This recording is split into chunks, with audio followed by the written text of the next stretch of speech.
Are you someone who suggests that they read the question stem first or the paragraph first?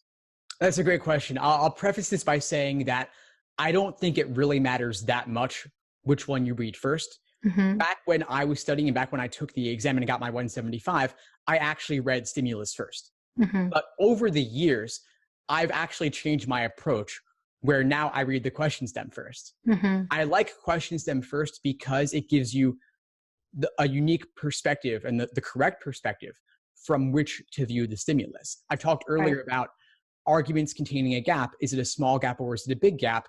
And I said LSAT tells you. They tell you the correct way to view it based on the question stem. If they're saying it's a flaw question or the stimulus is vulnerable to criticism, they're saying we should view the argument's gap as being enormous and not give the arguer the benefit of the doubt.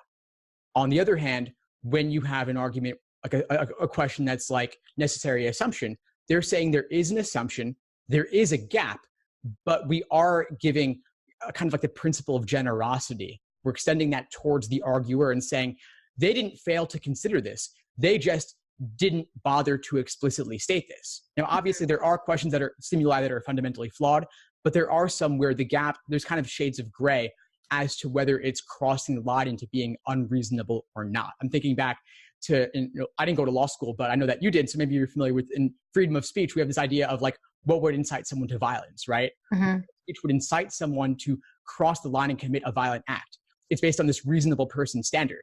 But who's to Right. say who the reasonable person is, right? Mm-hmm. That's open to interpretation. It's open to debate. And so I think that LSAC's perspective in the question stem tells us how we should look at it.